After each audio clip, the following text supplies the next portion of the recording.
Assalamualaikum warahmatullahi wabarakatuh. Selamat pagi, siang, sore, atau malam sesuai dengan waktu Anda pada saat menyaksikan tayangan ini.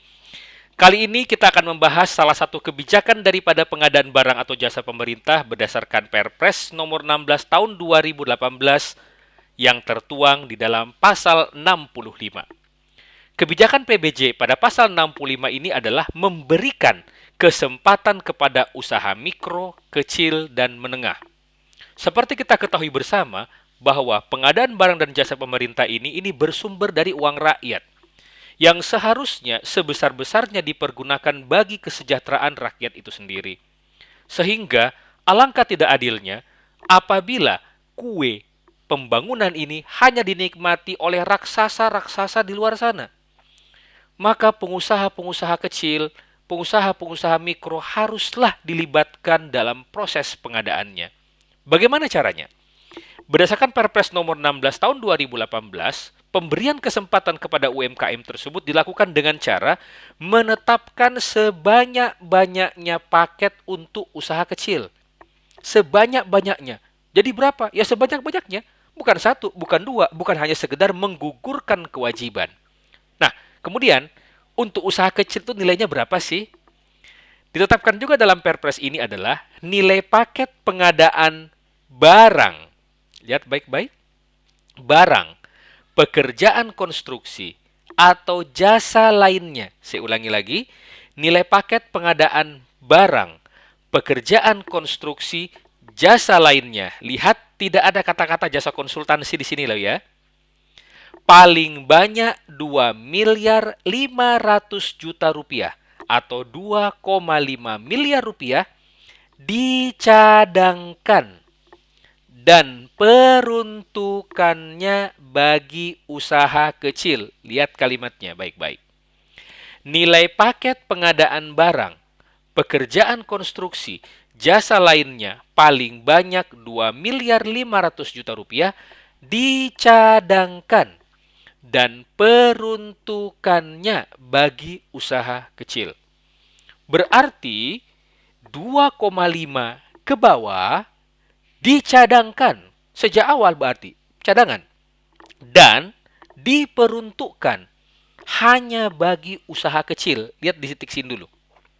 Walaupun ada kata kecuali untuk paket pekerjaan yang menuntut kemampuan teknis yang tidak dapat dipenuhi oleh usaha kecil. Jadi, prinsipnya di bawah 2,5 miliar rupiah untuk pengadaan barang, konstruksi atau jasa lainnya diperuntukkan bagi usaha kecil. Kecuali apabila paket tersebut tidak dapat dikerjakan oleh usaha kecil karena menuntut kemampuan teknis. Apa contohnya? Pengadaan bahan bakar nuklir untuk Badan Tenaga Nuklir Nasional. Ya, nilainya 2 miliar. Tapi apakah ada usaha kecil yang bisa menyediakan? Apakah kita harus ke pasar, Bang, beli ya? Beli apa? Beli plutoniumnya 1 kilo, bungkus ya, karetnya 2. Ya kan nggak mungkin. Penyedia ini pasti penyedia spesialis dan tidak mungkin usaha kecil. Maka untuk hal-hal yang seperti ini dimungkinkan dikerjakan untuk usaha non kecil. Nah, kemudian bagaimana lagi cara untuk memberdayakan? Ingat, memberdayakan usaha kecil, bukan memperdayakan loh ya. Atau memberikan kesempatan kepada usaha kecil, yaitu dengan mencantumkan produk barang atau jasa usaha kecil dalam katalog elektronik. Di video yang sebelumnya kita membahas juga tentang mencantumkan barang atau jasa yang merupakan produk-produk Indonesia ke dalam katalog. Sehingga selain itu juga harus dicantumkan dalam katalog elektronik produk barang atau jasa yang dihasilkan oleh usaha kecil. Sekali lagi ingat, jangan sampai mereka hanya menjadi penonton di negeri sendiri.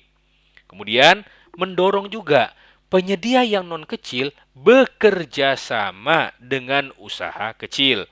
Kalau sudah besar, jangan lupakan yang di bawah.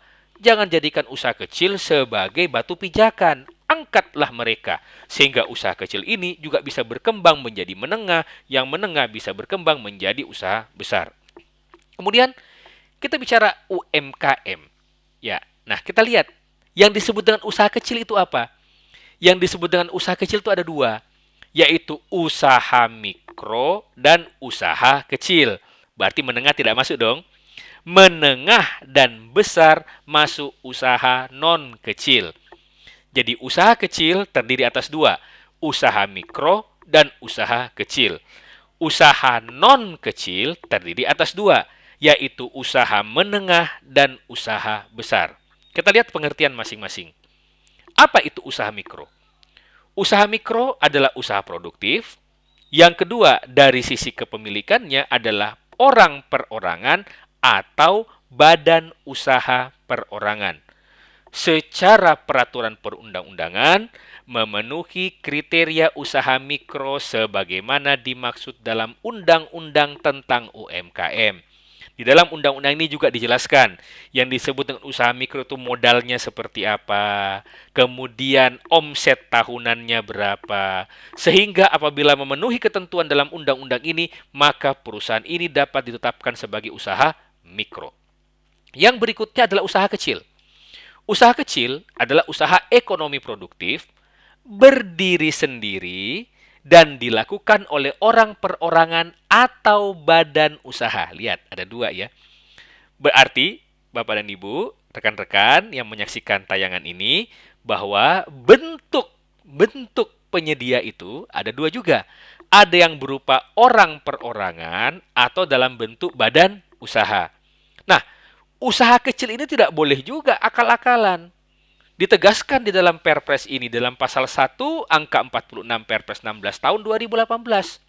Bukan merupakan anak perusahaan atau bukan cabang perusahaan yang dimiliki, dikuasai, atau menjadi bagian baik langsung maupun tidak langsung dari usaha menengah atau usaha besar. Karena banyak juga usaha menengah dan usaha besar di luar sana itu yang nakal. Karena paket pekerjaan yang mereka bisa ikuti hanya di atas 2,5 miliar, mereka buat anak usaha. Di mana anak usaha itu izinnya adalah usaha kecil. Ini terlarang.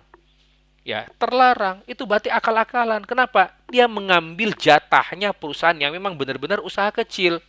Kemudian yang terakhir adalah memenuhi kriteria usaha kecil sebagaimana dimaksud dalam Undang-Undang tentang UMKM. Lagi-lagi, di undang-undang ini juga ditegaskan nilai modalnya di luar tanah dan bangunan sekian, omset tahunannya berapa, sehingga ditetapkan sebagai usaha kecil. Demikian materi kebijakan PBJ bagian yang ketujuh. Terima kasih. Wabillahi taufik wal hidayah. Wassalamualaikum warahmatullahi wabarakatuh. Salam pengadaan.